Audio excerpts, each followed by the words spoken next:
नमस्कार दोस्तों, जय श्री राम। आप सभी का बहुत बहुत स्वागत है मेरे YouTube चैनल श्री रामायण पर। मित्रों, आज की इस वीडियो में हम बात करेंगे श्रीमद् वाल्मीकि रामायण के महात्म्य के 5वें अध्याय के बारे में।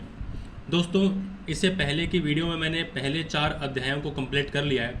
आप जाकर के मेरे चैनल पर देख सकते हैं। दोस्तों, ये है 5वां अध्याय और इस अध्याय में नारद जी नवाह श्रवण की विधि और महिमा तथा फल का वर्णन करते हैं। दोस्तों, यहाँ पर नारद जी जो है वो बताते हैं सनत कुमार को कि रामायण के जो 9 दिन की कथा है उसकी विधि क्या है, उसकी महिमा क्या है और फल क्या है, यानी कि कैसे करना चाहिए और उसके जो है करने से क्या क्या होगा और उसका फल क्या है, ये नारद जी सनत कुमार को बताते हैं।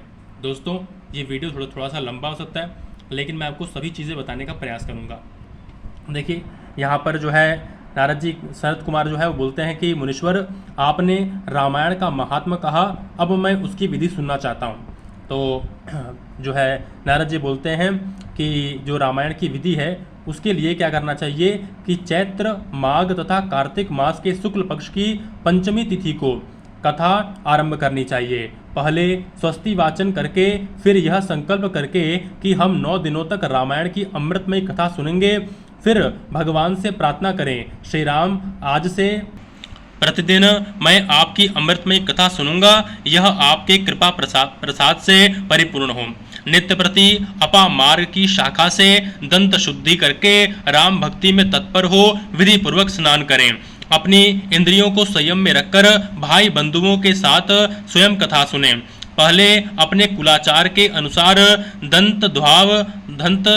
दंत धावन पूर्वक स्नान करके श्वेत वस्त्र धारण करें और शुद्ध हो घर आकर मौन भाव से दोनों पैर धोने के पश्चात आचमन करके भगवान नारायण का स्मरण करें। उसके बाद नारद जी बोलते हैं, फिर प्रतिदिन देव पूजन करके संकल्प पूर्वक भक्ति भाव से रामायण ग्रंथ की पूजा करें। यहाँ पर जो रामायण आपने ली है या फिर जिसमें मतलब कि नारद जी कहते हैं कि जो भी रामायण जो है आपके पास उसकी आप पूजा करें, ठीक है।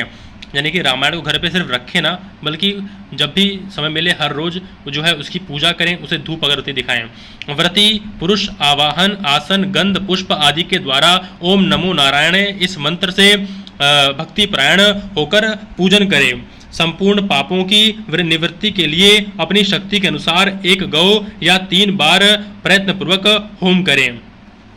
इस प्रकार जो मन और इंद्रियों को संयम में रखकर रामायण की विधि का अनुष्ठान करता है वह भगवान विष्णु के धाम में जाता है, जहां से लौटकर वह फिर इस संसार में नहीं आता। जो रामायण संबंधी व्रत को धारण करने वाला तथा धर्मात्मा है वह श्रेष्ठ पुरुष चांडाल अथवा पतित मनुष्य का वस्त्र और अन्न से भी सत्कार न करे। यानी कि जो व्यक्ति रामायण को सुनने का जिसने व्रत ले रखा है वो व्यक्ति चांडाल या ऐसे किसी व्यक्ति जो कि अच्छा नहीं है उसका सत्कार कभी न करे। यहाँ पर नारद जी कहते हैं कि जो नास्तिक धर्म मर्यादा को तोड़ने वाले परनंदिक और चुगलखोर हैं उनका रामायण व्रतधारी पुरुष वाणी मात्र से भी आदर न करें। यानी कि जो भी व्यक्ति जिसने रामायण सुनने का व्रत ले रखा है वो व्यक्ति जो है नास्तिक व्यक्ति का, धर्म को तोड़ने वाले का यानी कि अधर्मी का, और जो निंदा करता है उसकी, और जो चुगलखोर है उसका कभी भी जो है आदर न करे, ठीक है। फिर यहाँ पर लिखा है कि जो पति के जीवित रहते ही पुरुष के समागम से माता द्वारा उत्पन्न किया जाता है, जो जारज पुत्र को उस जारज पुत्र को कुंड कहते हैं। यहाँ पर यानी कि जिस जो पति पत्नी है, ठीक है, एक साथ रहते हैं, पत्नी किसी और पर पुरुष से मिलती है, समागम करती है और फिर उससे जो बालक जन्म होता है उसे कुंड कहा जाता है। तो यहाँ पर कहा जा रहा है कि ऐसे भी कुंड जो व्यक्ति होता है उसके यहाँ भोजन न करें, किसी पर स्त्री से आसक्ति न रखे, ऐसा व्यक्ति जिसने रामायण का व्रत धारण कर रखा हुआ है। फिर यहाँ पर जो है नारद जी कहते हैं कि गंगा के समान तीर्थ, माता के तुल्य गुरु, भगवान विष्णु के सदृश देवता तथा रामायण से बढ़कर कोई वस्तु नहीं है। वेद के समान शास्त्र, शांति के समान सुख, शांति से बढ़कर ज्योति तथा रामायण से उत्कृष्ट कोई काव्य नहीं है। क्षमा के सदृश बल यानी कि क्षमा से बढ़कर बल, कीर्ति के समान धन, ज्ञान के समान लाभ तथा रामायण से बढ़कर कोई उत्तम ग्रंथ नहीं है। फिर यहाँ पर बताते हैं नारद जी कि रामायण कथा के अंत में यानी कि अंतिम दिन में वेदज्ञ वाचक को यानी कि जो आपको रामायण कथा सुना रहा है उसको दक्षिणा सहित दक्षिणा दें और गौ का दान करें। उन्हें रामायण की पुस्तक तथा वस्त्र और आभूषण आदि दें। जो वाचक को रामायण की पुस्तक देता है वह भगवान विष्णु के धाम में जाता है, जहाँ जाकर उसे कभी शोक नहीं करना पड़ता। इसके बाद नारद जी कहते हैं, धर्मात्माओं में श्रेष्ठ सनत कुमार, रामायण की नवाह कथा सुनने से यजमान को जो फल प्राप्त होता है उसे सुनो।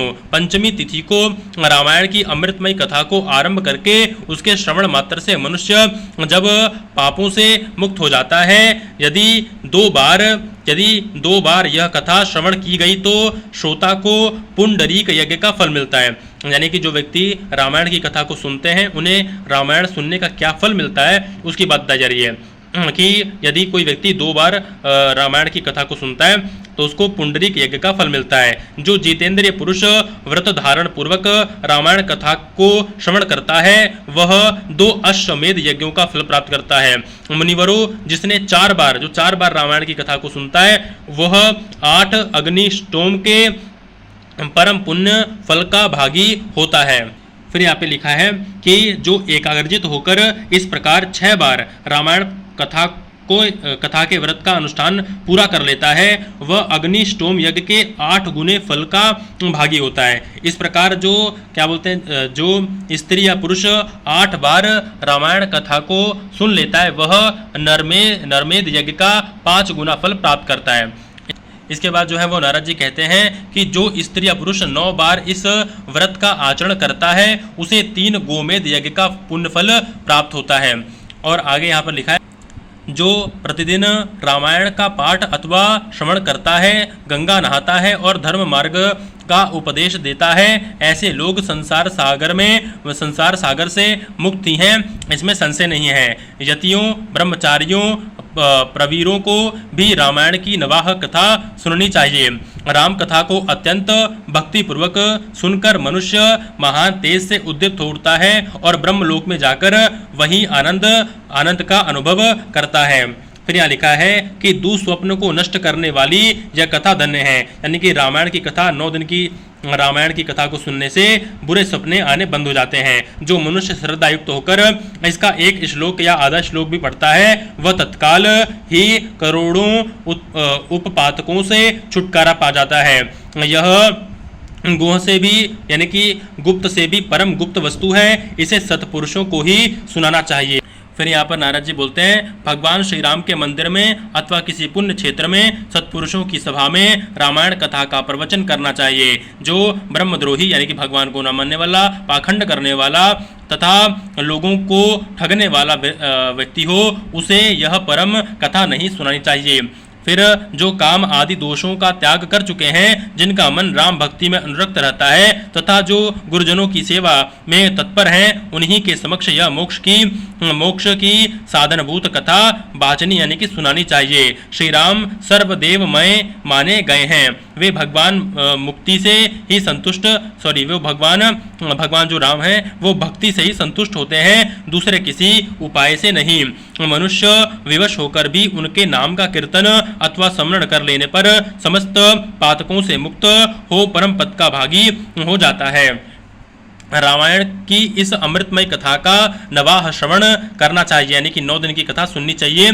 जो महात्मा ऐसा करते हैं वे कृतज्ञ हैं, उन्हें प्रतिदिन मेरा बारंबार नमस्कार है। यानी कि नारद जी कहते हैं कि जो 9 दिन की रामायण की कथा को सुनते हैं और हर रोज रामायण सुनते हैं वो लोग, उन लोगों को मैं बारंबार नमस्कार करता हूँ। केवल श्री राम नाम ही मेरा जीवन है। कलयुग में और किसी उपाय से जीवों की सदगति नहीं होती। फिर यहाँ पर जो सूत जी हैं वो कहते हैं कि महात्मा नारद जी के द्वारा इस प्रकार ज्ञान उपदेश देख पाकर सनत कुमार जी को तत्काल ही परमानंद की प्राप्ति हो गई। दोस्तों यहाँ पर क्या होता है कि जो स्टार्टिंग में जो महात्मा का पहला अध्याय वहाँ पर ऋषि मुनि सूत जी से कहते हैं कि हमें कोई ऐसा उपाय बताइए जिससे कि हमारा और कलयुग के प्राणियों का कल्याण हो सके।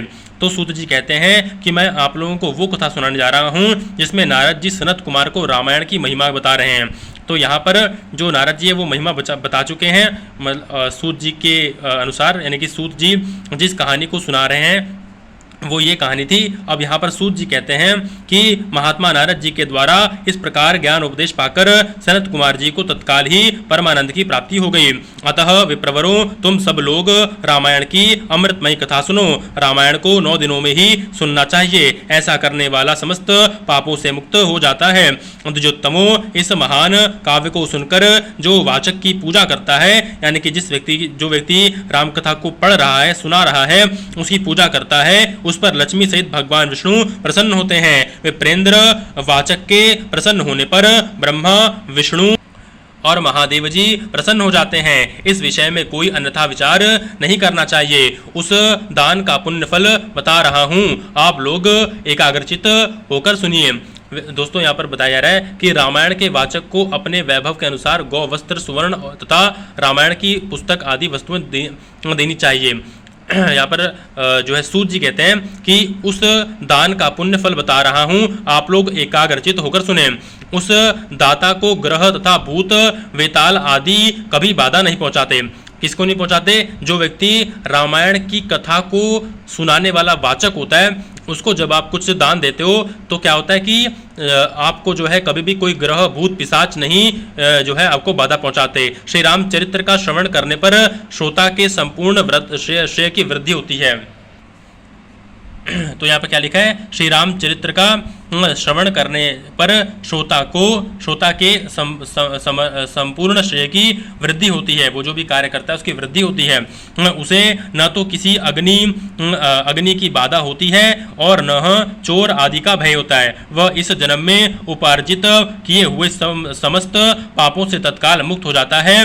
वह इस शरीर का अंत होने पर अपनी 7 पीढ़ियों के साथ मोक्ष का भागी होता है।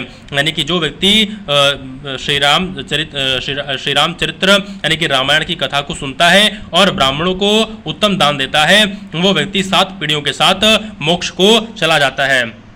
फिर यहाँ पर लिखा है, जो विद्वान इसके एक या आधे श्लोक का भी पाठ करते हैं उन्हें कभी पापों का बंधन नहीं प्राप्त होता। यानी कि जो कोई भी व्यक्ति रामायण के एक या आधे श्लोक का भी जप हर रोज करते हैं, हर रोज करते हैं, उन्हें जो है कोई भी पापों का बंधन नहीं प्राप्त होता। जो लोग भक्ति पूर्वक इसे सुनते और समझते हैं उनको प्राप्त होने वाले पुण्य फल का वर्णन सुनो। यानी कि जो लोग भक्ति पूर्वक रामायण कथा को सुनते और समझते हैं उनका क्या फल है? तो यहाँ ये तो सूत जी कहते हैं कि वे लोग 100 जन्मों में उपार्जित किए हुए पापों से तत्काल मुक्त हो अपनी हजारों पीढ़ियों के साथ परम धाम को प्राप्त होते हैं। यानी कि जो व्यक्ति रामायण की कथा को सुनते हैं अच्छी तरह भक्ति पूर्वक और उसे समझते हैं, वो व्यक्ति अपने 100 जन्मों के उपार्जित पापों को जो है पापों से मुक्त हो जाते हैं और अपनी हजारों पीढ़ियों के साथ जो है परम धाम को चले जाते हैं। जो प्रतिदिन श्री राम का कीर्तन सुनते हैं उनके लिए तीर्थ सेवन, गोदान, तपस्या तथा यज्ञों की क्या आवश्यकता है? यानी कि जो व्यक्ति श्री राम जी का कीर्तन करते हैं और कीर्तन सुनते हैं उनको किसी भी जो है तीर्थ में या फिर गाय का दान करने में या तपस्या करने की का यज्ञ करने की कोई आवश्यकता नहीं है। और अंत में कहते हैं सूत जी, जो एकाग्रचित होकर रामायण को सुनता अथवा पढ़ता है वह सब पापों से मुक्त हो भगवान विष्णु के लोक में जाता है। और यहाँ पर लिखा हुआ है कि इस प्रकार श्री स्कंद पुराण के उत्तरखंड में नारद सनत कुमार संवाद के अंतर्गत रामायण महात्म के प्रसंग में फल का वर्णन नामक 5वां अध्याय पूरा हुआ। दोस्तों यहाँ पर हमारा जो है ये महात्मा का आखिरी अध्याय पूर्ण हुआ है और ये है हमारी श्रीमद् वाल्मीकि रामायण। दोस्तों वीडियो कैसी लगी हो कमेंट करके ज़रूर बताइएगा। जय श्री राम।